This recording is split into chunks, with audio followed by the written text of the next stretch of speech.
Neighbor was stealing water from my supply, so I ruined him. I live in Asia, and just purchased a new house. Now, the previous owners were family friends who needed cash urgently and haven't been living in my country for nearly 3 years. So I got it for a great price in the middle of the capital city. The sale was finalized at the start of this month and I moved in right after. The house was definitely a fixer-upper, as the previous owners had left mid-renovation and the main door was locked with just a padlock, not even a door lock. The house had no gate, meaning anyone could just walk right on in. The first day I moved in, someone's bike was parked in the garage. I just parked it on the road on the same day I had a gate installed. An angry man was knocking on my gate later and I didn't bother answering, but through my window I could see him giving up and taking the bike after 15 minutes. So already, I wasn't digging the neighborhood. But I didn't have any incidents after that, aside from people not knowing that this was no longer an abandoned house, so my gate was blocked more often than never, but a no parking sign on my gate fixed that issue. Last week, I was having a shower in my bathroom and I noticed my water pressure was lower than usual. I also heard my next-door neighbor's water pump going. Now this neighbor, an old guy, lived in a 3-storied house, the first being the lowest and the one he lived in. The other 2 floors were rented out to tenants.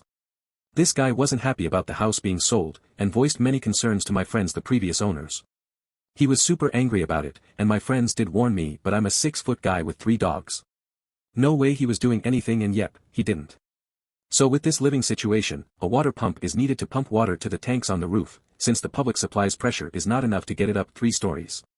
Now, I heard the water pump going and immediately was suspicious. Sure, coincidences exist, but it wouldn't hurt to check it out. I waited till his pump turned off, and then turned on different taps in the house. Sure enough, the pressure was back to normal.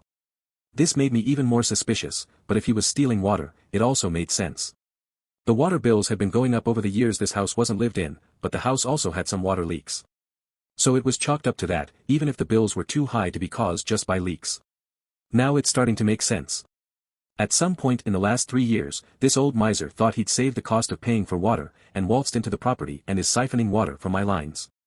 I couldn't find where exactly he was siphoning water from, but after checking my pressure multiple times, I was pretty sure. So I sat on it for a few days, thinking if I should confront him, go the legal path or just let it be. Now, water in my country is very cheap.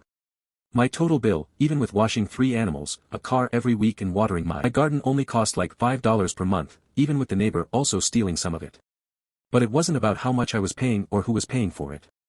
It's about entitled old people who think that they're deserving of using other people's resources without paying for it, and then getting away with it. It didn't sit right with me, and I really wanted to teach him a lesson. What I did was really simple. Watch the full video here to find out what I did.